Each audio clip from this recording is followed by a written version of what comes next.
வணக்கம். எல்லாத்துக்குமே ஒரு ஆரம்பம் இருக்கு இல்லையா? ஆனா இந்த முழு பிரபஞ்சத்துக்கும் ஆரம்பம் எது? இது மனுஷன பல காலமா யோசிக்க வச்ச ஒரு கேள்வி. வாங்க, இந்த ஒரு பெரிய கேள்விக்குள்ள நாமளும் கொஞ்சம் பயணம் செஞ்சு பார்க்கலாம். யோசிச்சு பாருங்களேன். பெரிய பெரிய தத்துவங்கள், மதங்கள், ஏன் சயின்ஸ் கூட இந்த ஒரு கேள்வியிலிருந்து தான் ஆரம்பிக்குது. எல்லாம் எங்கிருந்து வந்துச்சு? இந்த முடிவே இல்லாத தேடல்ல நம்ம முன்னாடி ஒரு முக்கியமான கேள்வி நிக்குது. இங்க தான் ஒரு பெரிய குழப்பமே வருது. இந்த பிரபஞ்சம் ஏற்கனவே இருந்த ஏதோ ஒரு பொருள்ல இருந்து பெருசா வளர்ந்துச்சா, இல்ல எதுவுமே இல்லாத ஒரு சூன்யத்துல இருந்து திடீர்னு உருவாச்சா? இந்த ரெண்டு பாதையும் கொஞ்சம் அலசி பார்க்கலாம் வாங்க. ஓகே, முதல்ல நம்மளோட மரபு என்ன சொல்லுதுன்னு பாப்போம். நம்ம முன்னோர்கள், அதாவது பண்டைய தமிழ் மற்றும் இந்து மரபுகள்லாம் இந்த பிரபஞ்சத்தோட ஆரம்பத்தை பத்தி என்ன நினைச்சாங்க?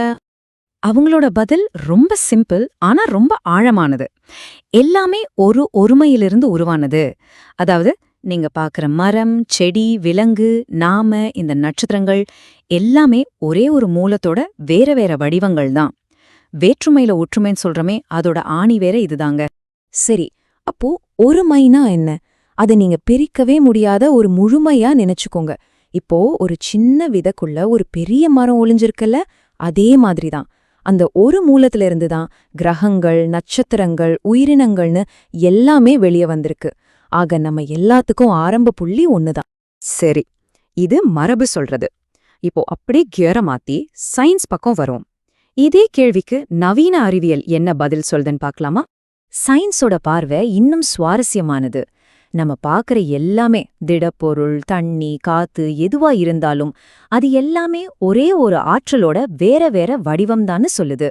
நம்ம எல்லாருக்கும் தெரிஞ்ச ஐன்ஸ்டீனோட E=mc² ஃபார்முலா தானே சொல்லுது. பொருளும் ஆற்றலும் ஒண்ணுதான், பிரிக்க முடியாது. அப்போ எல்லாத்துக்கும் மூலம் ஒண்ணுதானே சயின்ஸும் சொல்லுது.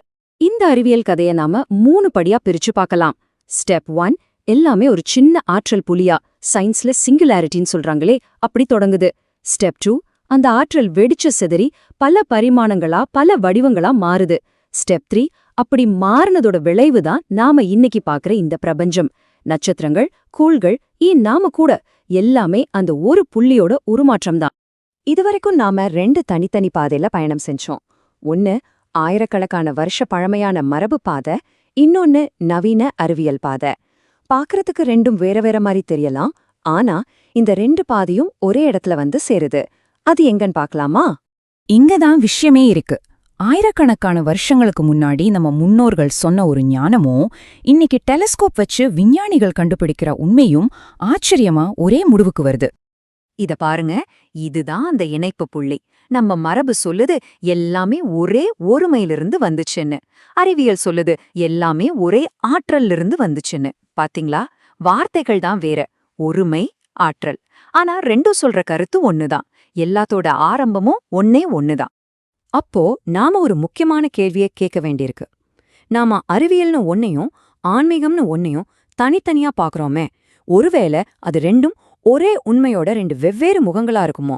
யோசிச்சு பாருங்க.